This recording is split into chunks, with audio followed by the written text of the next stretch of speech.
Okay, so we will move on now to Tec Nos Pos.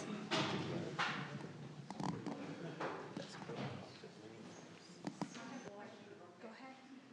Oh, I'm sorry. Go ahead. Triate, we had needs because all morning I'd rather stand up. We should okay, who just the Nazi okay. She Kenny victory in she.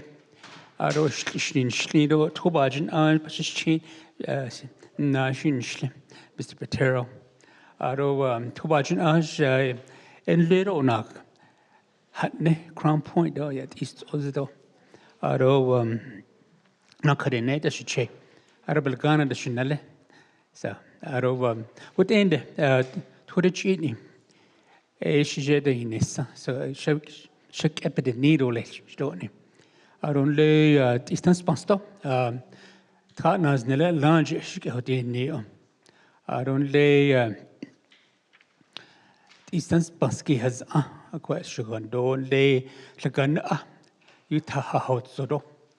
Aro a teen she behind a bender which endish and delayed no. Oh, Kidasicha Obahan to update Shla. Aro Dito Quakish Kenya has it sele. Question introduced the yes. Good morning to my colleagues that are here. My name is Darren Yellowhorse.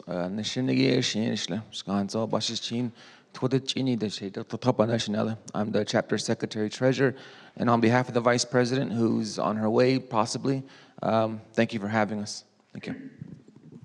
Okay.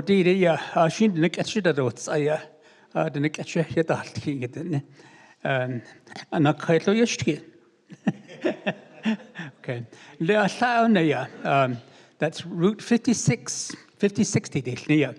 I've been email check and the Bishop Holola Abbey Road. I don't know how they came up with that. Okay, a chip seal project, a high base, but that's a irma alia. A Konda Baganiki, Dania, Grabagon Hostley, June could eat the sits agate. What a third or a had or cash. What an island. What Asia need, the she, when I get to there. Below Hall Gigi, once that 1 mile stops, that's where all the sand blew away.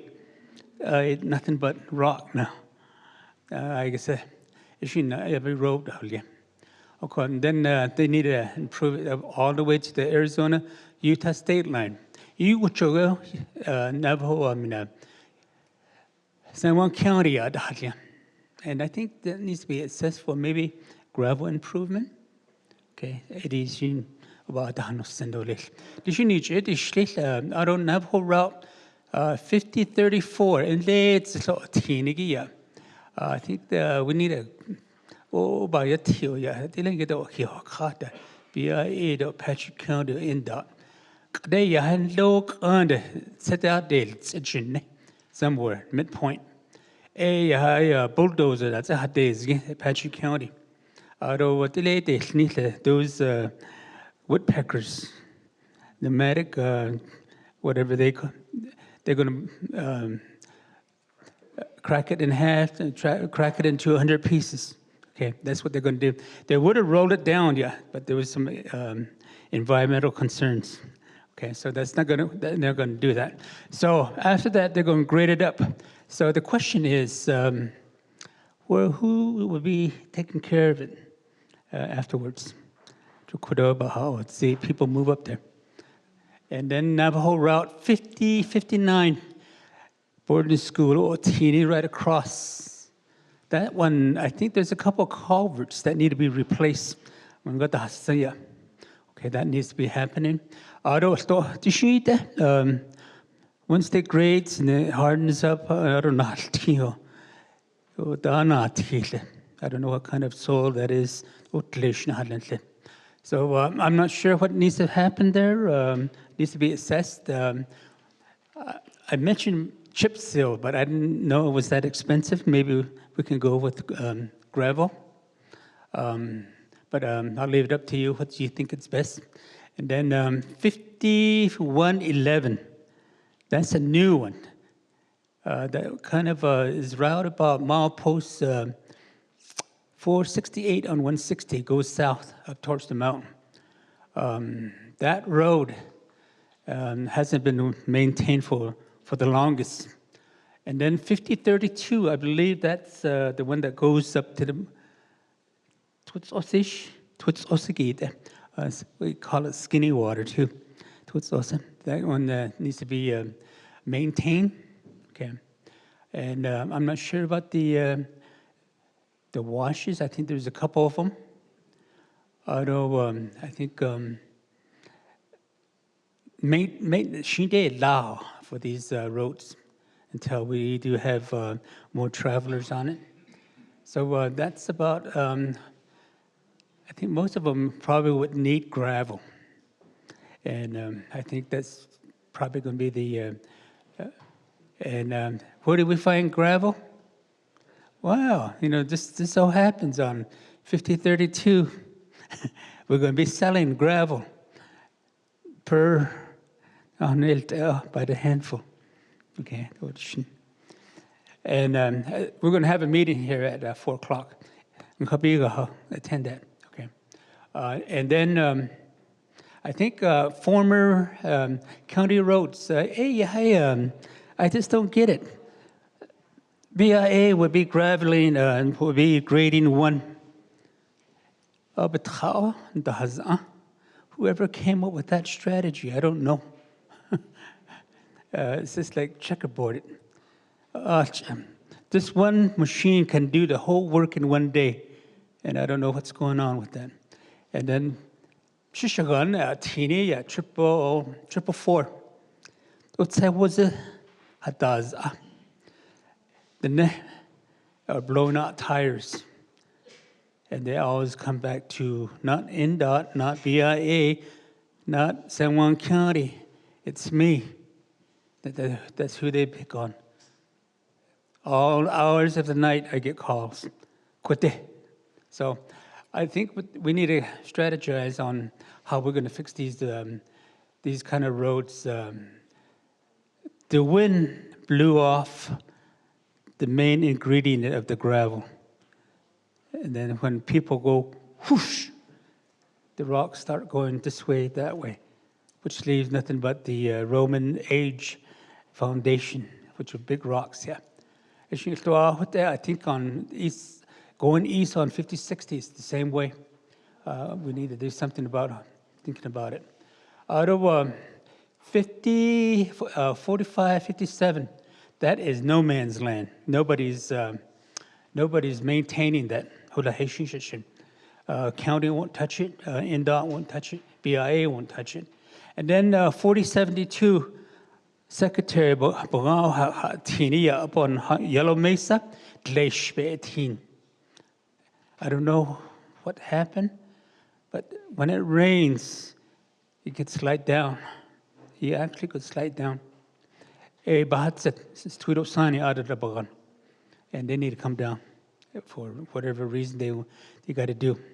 So and then I do appreciate you educating us along the way. We all and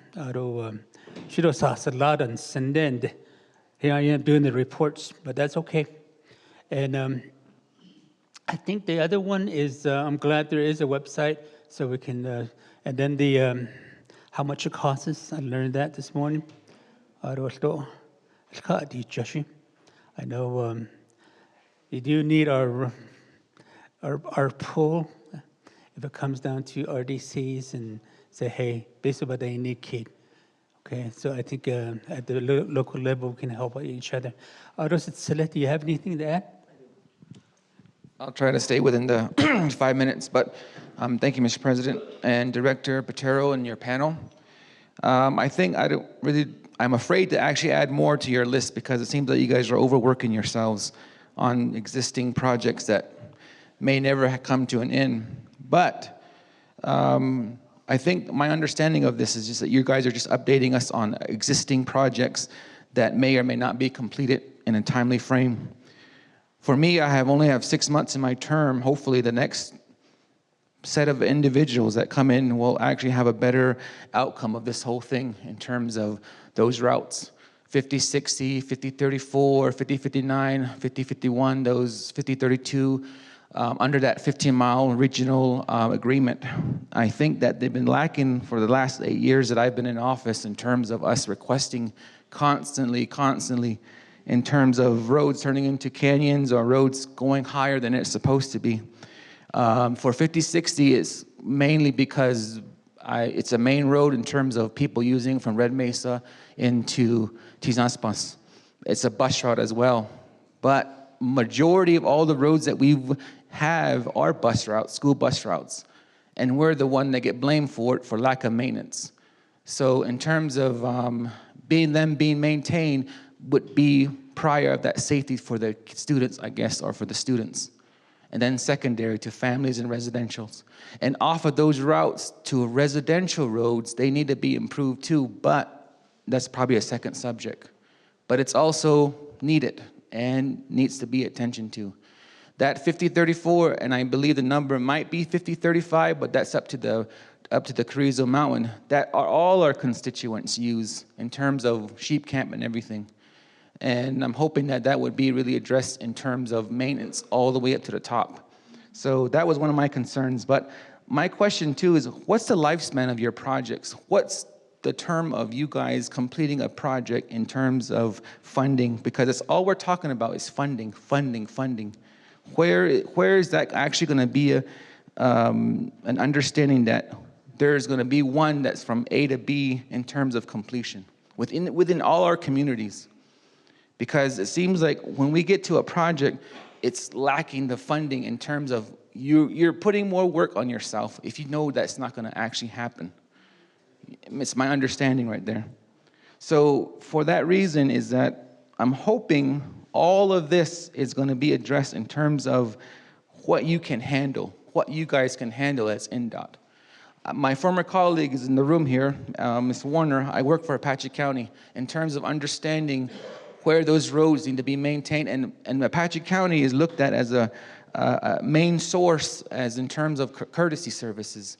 So everybody looks to them and say, oh, they can do it because, you know, through the leadership of Dr. Shirley, it's easier that way. And everybody seems to think that that's the easy route to go, when in fact, all these speculations, regulations, make us not able to do our job or address the issues. So I'm hoping that with all this, there's something that comes out of it. You guys, to me, it sounds like you're still understanding your job, understanding your position. And I understand that, yes, it's probably a whole different world in Window Rock. But here, our constituents can't wait for a day, an hour, because they're always constantly thinking that the chapter is going to solve the problem and we're going to get out there and fix it. But the education portion is not to us chapter, it's to the community members to tell them what you can and can't do. We're the interpreters, yes, but they don't believe us. They think we make it up. Oh, you guys are just saying the same thing. It's a campaign slogan. But what I'm saying is that this is a serious matter in terms of addressing our roads. Roads and employment and funding are probably the main three problems on the reservation in terms of addressing just this portion. So what the president had put on these four listings are already ongoing existing requests. They're not new. There's nothing new about this. So I'm hoping that you guys can address it and clarify some things in terms of how long it takes for you guys to get out there. Not assessing, to get out there and fix it so we know that we can actually see it happening. That credibility is missing. Unfortunately, I hate to say that, but I just wanted to address that so you are aware of it. And we have a lot of emails coming in from our chapters to you guys constantly on the same thing, same issue. But I just hope that it gets addressed one of these days. So thank you on behalf of my community, my constituents. I hope their words are addressed here today. So thank you. And again, on behalf of the Vice President, she wasn't here to be here. So thank you. Kushina, thank you for your time. Roshito, yeah, Gidini Doles, Aroda, Nutsangi, yeah, Ashiki Nekhaho. We make it a reality. Yeah, yeah.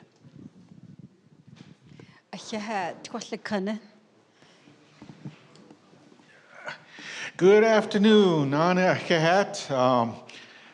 There seems like some confusion. You're saying that BIA only does dirt roads, right? That's wrong. The BIA follows the 82, look this up on the internet, 82 BIA-M. That's the manual that the BIA follows. On there, it has about 80 activity codes. Activity code 20 is road blading. That's the only thing it addressed for dirt roads. All the other activity codes is all paved routes. The main reason why the BIA is established is to preserve what was constructed with the T-tip money, to protect their the money that they put into it, investments. That's what that's money's for. Somehow it got turned into blading service. But there's only one activity code, 20, which was blading. Everything else is monitoring. Once you get into 20s, the snow removal plan, all that stuff is in there. Once you get into 30 and 40s, the safety apparatuses, fencing, culverts, that's their purpose to fix that. Street lights, signal lights, then once you get into the activity code 70 to 80, 80 gates maintenance of the equipment, maintenance of their yards. They have to follow EPA compliance.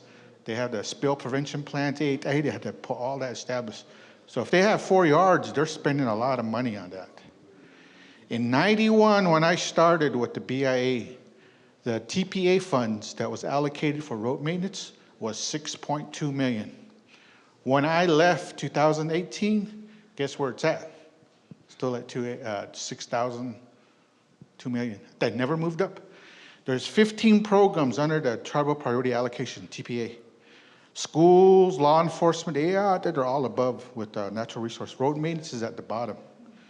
We tried to move that about priority up, but the other tribes, all this is a more priority than the road maintenance. Navajo only gets 1 vote. So 80, it just stays the same. So now, when I started, 30% of our money, the money that we used to get, covered operation and maintenance costs. Today, you're looking at 80% just to run the equipment. I remember the last time what we bought fuel was $160,000. That was for 8 graders. We had 8 operators that were assigned 180 miles, and it took them 3 months to do that 180 miles. That's how the plan was in there. And that took all the funding. That took away funding from striping, fixing the signs, which I tried to get away. I tried to give these routes to Apache County, all the other outfits, but they don't want it because what they're paying is $2,500 a mile, and they don't want to decrease that. They want to maintain it at that level.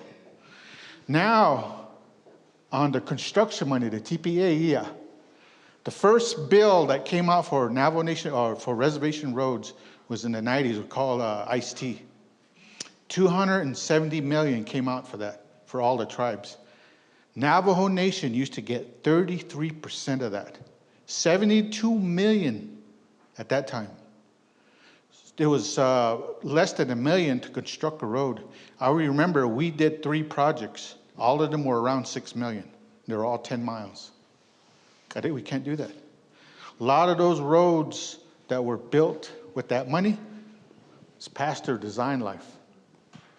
The Navajo Nation was under the false pretense that they were going to get 33%, and then when those were ready to be reconstructed, you can't do anything with 53 million, really.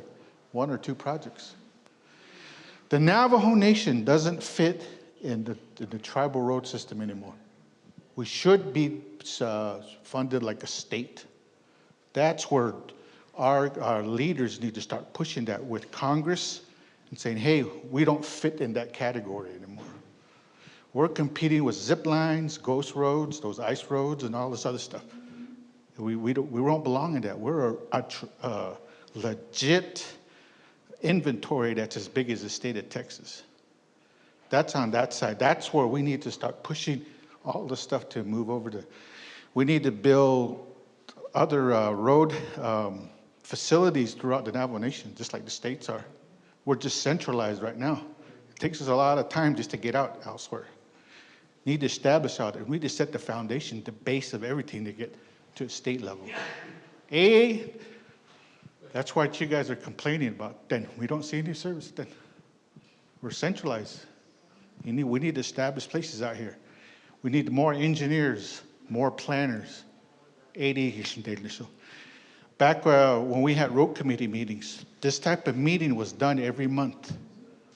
We put the plans together. We gave the top 10 to TCDC at that time, and they took that and voted on which one goes in there. Are they see and they're just based on data driven? One thing I'm going to share with you is back in '95, we got audited by the Federal Highway Administration. The road from Fort Defiance, from Window Rock to Fort Defiance is a 4-lane, right? The lady that was working for Federal Highways said that Navajo Nation is wasting money. You don't have the ADT or the data to construct that 4-lane. She started working for the tribes, for the Alaskans. Now, guess where the percentage of that money went to? The Alaskans. So this program is based on data-driven. So we need to make sure we follow those categories, those roads fit in there, so we can ask for more money and say we don't fit in these programs no more, and we don't have to compete for it. We'll just get funded just like a state level. State gets what, $300 million a year? Probably some to 400, some states. That's the kind of division we're looking at future.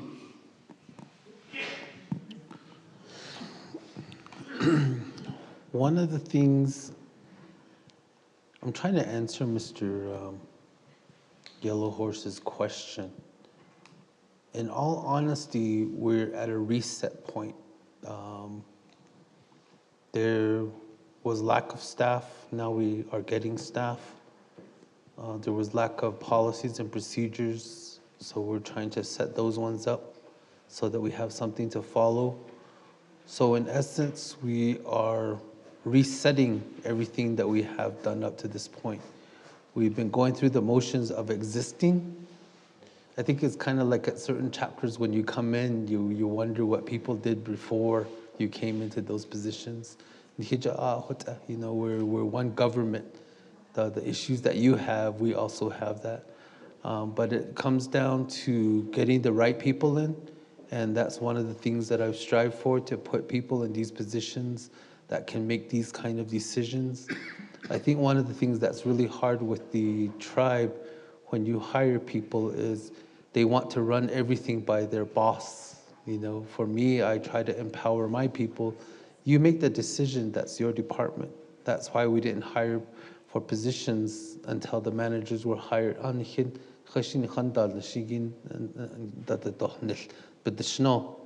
But a lot of them came to me, well, what do you think of this? It's like, that's your department, you were hired to do it. And I think that's one of the things that's a little bit different, is I'm not a manager that micromanages, but I'm a manager that is a hands-on. I want to know what you're working on. I want to know what you do. I want to be out in the field, and that's a little bit different. So I'm struggling with how to answer Mr. Yellow Horse's question, but I remember growing up, so we do have some work to do, and I acknowledge that, but I think we have the people in place that can help make those changes to make a better DOT, and that's why we're here to hear it. And I'm glad that Mini Farm said it. I'm glad that T said it. That's where we have to get better. Thanks.